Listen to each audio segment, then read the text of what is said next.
Welcome to the Impact Maker's Journey from Passion to Profits, the podcast showcasing heart-centered coaches, experts, and energy healers who are on a mission to change lives and create meaningful success doing what they love. I'm your host, Wendy Vaughn, business success coach and founder of Impact Maker Coaching. And I've got to be honest, the path from passion to profits is rarely easy, but it's always filled with growth, clarity, and surprising rewards. Now, each week I sit down with inspiring impact makers who have turned their knowledge and wisdom into thriving businesses that are making a meaningful difference for others. I will explore their personal and professional journeys, how they found their calling, and how they continue to stay aligned with their passion along the way. So if you're here to expand your vision about what's possible for yourself, you're in the right place. So join me as we discover the positive ripple effects created by today's guest. All right. Hi there. I have as my guest today, Patrick Wilson. Now, Patrick is a professional coach and advocate who supports people who have a vision of change that they want to make in their lives, but they struggle with mental patterns that impede their progress. So I'm excited to learn more about this. Welcome, Patrick. I'm excited to Yeah, have you as my guest today. great. I'm excited to be here, Wendy. Thanks for having me on. Yeah, absolutely. And as an entrepreneur who's been on this journey for several years, and we'll get into that, I think maybe you'll agree with me that every entrepreneur's journey uh, is a little bit different, but each Oh, includes both business development and personal development with a vision totally. of really making that meaningful difference for others. And Right. I personally believe that ultimately that difference creates a positive ripple effect that literally changes the world. So that's why Mhm. I value the work that you do and really love, showcasing experts and thought leaders like yourself. So I'd love to hear just a little bit more about you, Patrick. Like, for instance, how long have you been a professional coach, and what was that prompt? What started you along this path, along this journey? Yeah. So I've been working as a coach for about 18 years. At different points, it was sort of a full-time engagement. Initially, it was a point where I had to go and find work, and so I was working and continuing to build my practice. And so Same there have time. been there have been a number of different iterations of this coaching practice. And I would say over the last year or two, I've been sort of re-envisioning myself. And so, in many ways, my coaching practice has sort of dwindled to about 30% of what it was. And it's been a very deep time of introspection and reflection, trying to reimagine how I want to relaunch my business. And so, I'd say that across the arc of my 18 years, that the only thing constant in my business has been change. It's a passion. I love it. I got into it because I was working with a coach, and she was so transformative in my life. And so I'm very much committed to this work and committed to connecting with people the way I do through the work. But it's not a linear process, or at least it hasn't been for me, of just like, oh, you open your practice and you're successful and you don't even have to like attune to it any longer. It hasn't been my case. No, no, no. It is definitely its own unique ecosystem. Working with people in that transformative space is something that, well, first of all, I believe we're still in kind of the pioneering phase, even though you've been in this industry for 18 years. It's being a professional coach that's not an athletic coach, right? Mhm. Or Yeah. a voice coach Mhm. is a new space, and so it Yeah. does require that ability to shift and kind of go with where the trends are, or not necessarily trends as much as awakenings and awareness. So Totally. Yeah. yeah, it takes a lot of fortitude, but like you said, the passion Mhm. is definitely there. And I know that people hire you because they're wanting to achieve more for themselves in their lives, right? So Yeah. can you tell a little bit more about some of the things or what prompts people to realize that, wait a second, I'm stuck. I've got this pattern, this recurring thing that keeps happening, and I know that I'm meant for more. So can Right. you share a little bit more about the work you do and the transformations that you support? Totally. Well, so much of the work that I'm evolving into is a reflection of my own work. And I think you've alluded to that, that that there's this parallel process that is occurring in our own evolution as these agents, and that informs the work, and then the work informs our own personal growth. So for me personally, I have really noticed patterns across the arc of my life where I was really trying to resolve challenges and issues that I was confronted with on a personal level, and even on a professional level, where I was spending a lot of time in the cognitive sphere in my mind, trying to predict and analyze and come up with solutions. And it created a lot of anxiety for me, and a lot of insecurity, and a lot of doubt. And just in working with these patterns, I've found ways to anchor myself back into the body, back into the present moment, to calm myself down. And in that space, I'm much more effective at whatever I'm trying to do.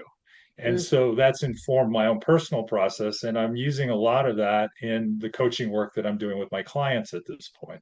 Mm-hmm. So a lot of the focus is really on people who are either aware of it or so oftentimes not aware of it, but they're overthinking things and they're not present and they're not really able to engage in the ways that they want to in their lives. And so that's the bulk of the work I'm doing at this point. Yeah, and so when people are caught up in overthinking and not present, what shows up for them? What are some of those things that keep resulting with that kind of a pattern? Like, are there examples in career, I can imagine, maybe relationships? Yeah. I think a lot of times it's that they end up spinning in cycles where they're just sort of worrying about something and wanting to do something different, but feeling overwhelmed by, Mm, everything there is to do, or maybe they don't even have a clear idea of what needs to do. And so they're going out into the future, they're going into the past with regrets, and they're just really not able to say, okay, let me come back to the present moment, let me check in with myself, let me sort of from this more grounded space really assess sort of where I'm at and what needs to be done, mhm. and really try to come up with a plan. And then once there's a simple plan, or could be a complex plan, but breaking the plan down into simpler tasks, and then really working to stay present and grounded and take it one task at a time. And in that way, I think people can make a lot of progress towards their goals, but there has to be a process of sort of clarifying, simplifying, and then finding a way to take it sort of one task at a time and staying very present and connected with what they're doing in the moment. Yeah, and that's huge. You know, Right. for you, that's like, yeah, this is what we do. For most people, it's just this reactionary and panic mode, chaos, survival. Right. How do I deal and get through this and Right. kind of stay where I'm at, hopefully, and don't start sliding backwards. So Yeah. that shift to be able to, okay, let's just recalibrate, let's get centered, let's Right.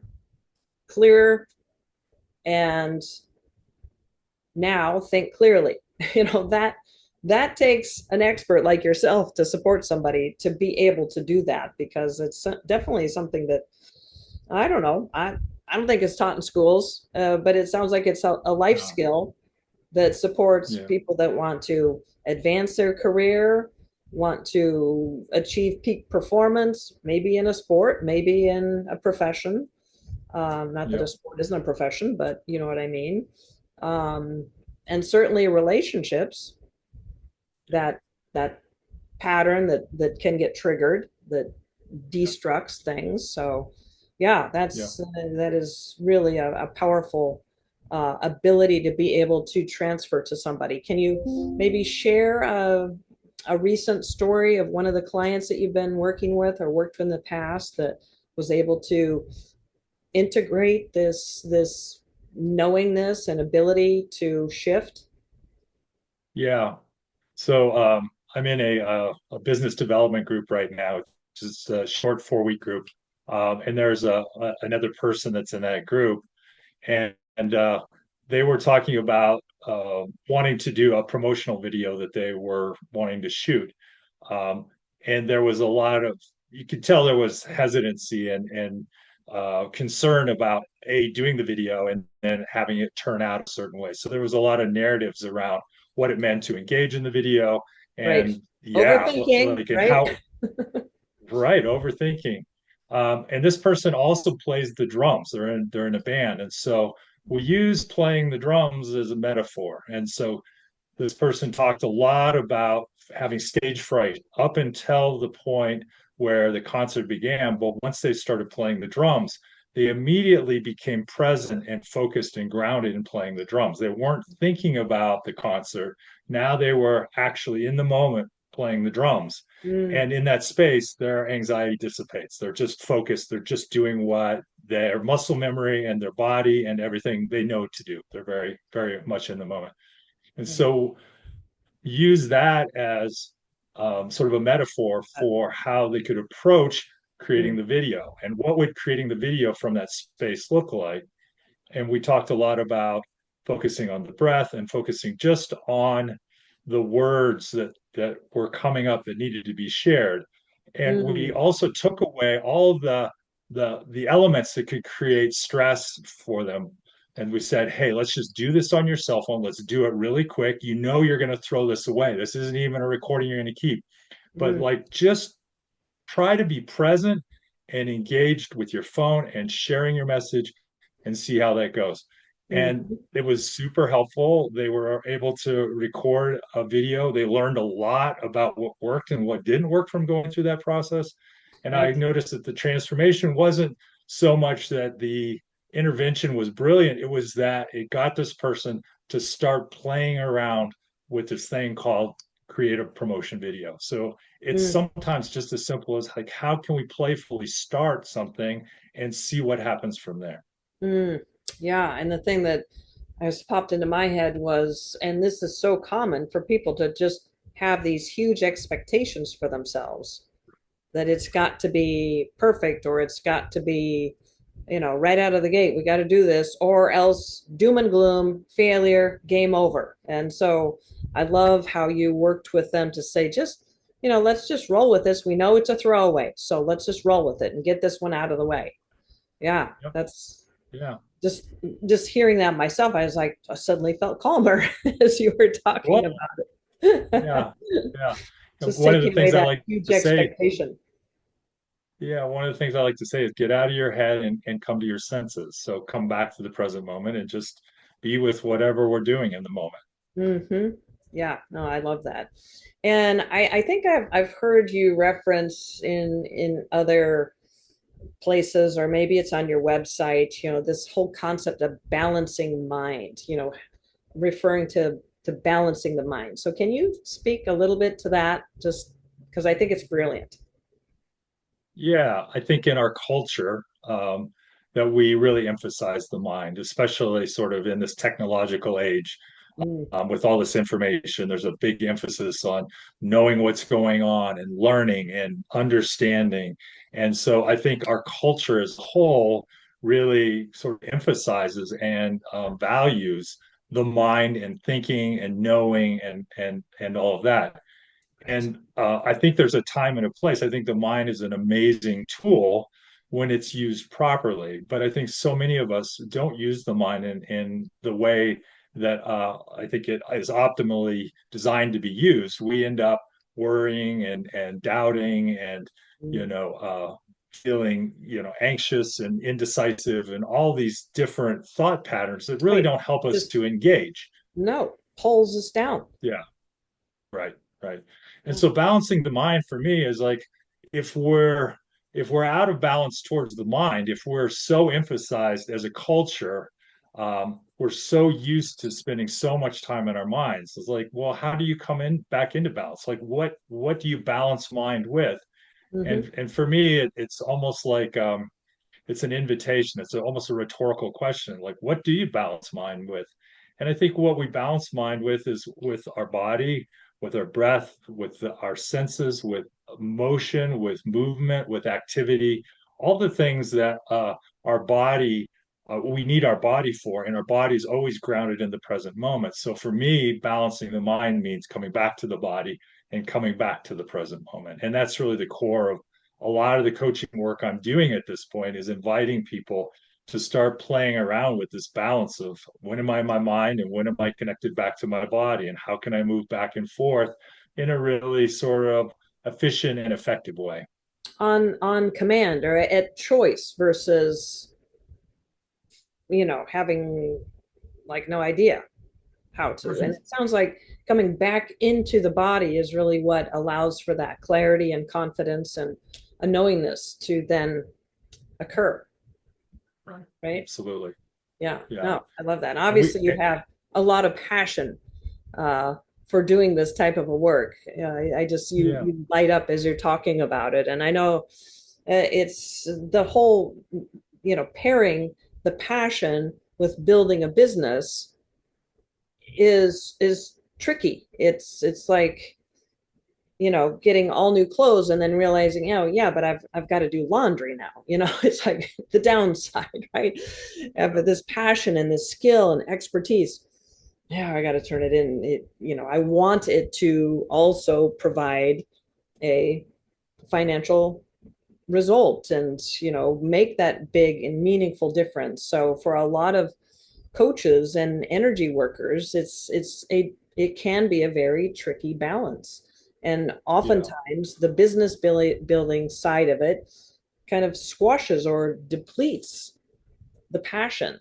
And obviously that, you're extremely passionate as you've been pursuing the journey, that hasn't been unfolding predictably. Like you said, it's not like opening up a coin op laundromat. I don't know why the theme is here, but anyway, it's not like put it on the right corner at the right place and put up a sign and open for business, right? It's not that. It Right. ultimately Yeah. takes a true combination of, passion, purpose, and strategy. So I'm just curious in terms of, what do you do to reinvigorate or keep your passion refueled for doing this work and serving people at varying levels of in their life's frustrations? Yeah. Well, I think I don't know whether I'm lucky or whether I've just sort of been following this thread, this golden thread that runs through my own life. But it feels like there's an intersection between uh, like knowing myself and healing myself and learning what works in my own life, and that being energizing to me because it's like, oh, I'm feeling better. I'm more effective. I'm able to communicate more effectively. I'm have more confidence in what I'm sharing that is all a byproduct of me doing this work that I'm offering out in the world, but I'm doing it on and with and for myself first and foremost. Like I'm my first client. I'm You're constantly working right. right. And so that invariably feeds the process. It's like I'm trying to heal myself. It's like the wounded healer paradox. Like I'm healing myself while I'm continuing to offer the best of what I have Mm-hmm. as Mm-hmm. I'm going through my own life to those around me, and hopefully it's helpful, and hopefully it provides value and provides some remuneration to support me and my family. Right. And talk about real life perspective. There's nothing better than having been through the process to fully understand and provide that empathy and compassion for others. So that gives you Yeah, that additional value that you're providing to your clients. So, and I love that. And one of the things that I've also noticed is that um, you have a just a vision for making that bigger difference And for a lot of people that refuels that sense of Mhm. passion. One of my early mentors in my business career was Mark Victor Hansen, the Mm. co-author for Chicken Soup for the Souls series. Yeah, And yeah, it wasn't directly working with him, but I was in what was called a 3% club with he and Mark, uh, uh, Bob Proctor, a couple other real influencers.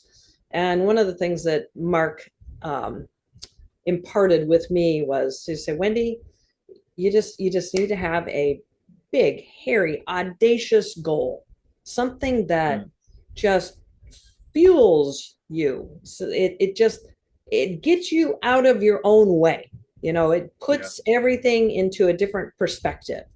And yeah, so ever since then, in the various iterations of my journey, I've reset, what is a current big audacious goal.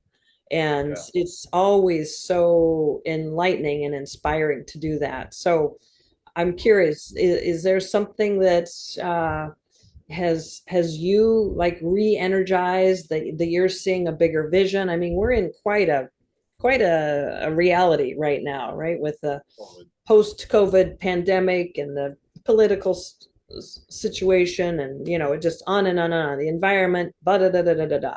It can really Right. take people down, but people like you who are visionaries, you keep Mm. us all up on deck. So can you share maybe a vision that you have for yourself or the work you're doing or the world? Totally. Yeah, yeah. So I believe that collectively there is this evolution that's underway. And the evolution is something like we're moving from sort of a cognitively centered way of living to more of a balanced way of living. And that people, I think so much of like Western culture, our body oftentimes is seen as either a machine that we can drive and utilize and then like just get rid of, or it's expendable, or we can whip it like a donkey. And I think we're missing out on this opportunity of really embodying our own physical body and feeling connected to ourselves. And from that place, having a different perspective on the world around us and on our connections. Um, but it all comes from stepping back from this cognitively enmeshed place that so many of us are living in right now. So for me, the big audacious, goal is that people are comfortable in their own bodies and are able to stay present and to connect and work from that space. Mm-hmm. Yeah, I love that. And I agree with you. I think there is that evolution that's occurring.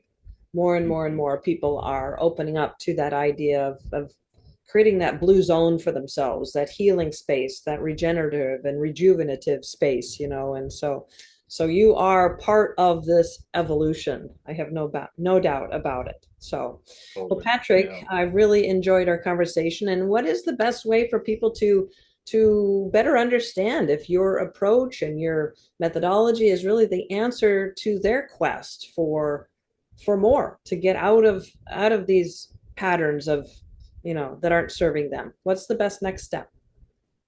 Yeah. So I'm at sort of the tail end of this re-envisioning process myself. So I don't have sort of the marketing presence that I'd like to at this point. I do have a simple website, and that's a way you can get a hold of me, or you can learn more about what I'm doing, and there are links there to social media and that type of thing.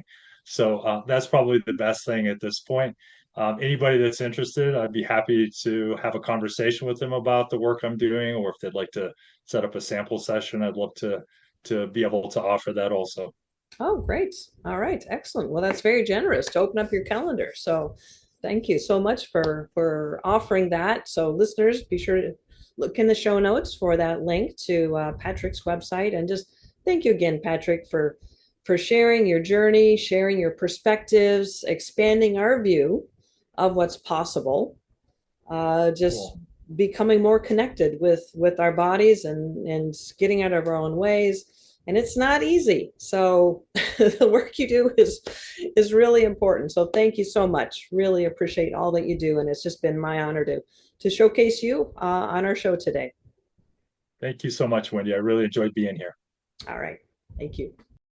All right. Well, the real life transformations facilitated by experts like my guest today are truly priceless. I mean, happiness, joy, peace, love, right? These are all what each of us ultimately strives for in life. But becoming a sought after and well paid coach or energy healer is often challenging, overwhelming, and frustrating. So, if you're a heart centered coach, expert, or energy healer who's striving for more ease, flow, and abundance, well, I've created a special gift just for you. So, check out the show notes. All right, well, this is Wendy Vaughn signing off. Thank you so much for tuning in, and be sure to join me for my next episode where we'll be inspired by yet another impact maker's journey.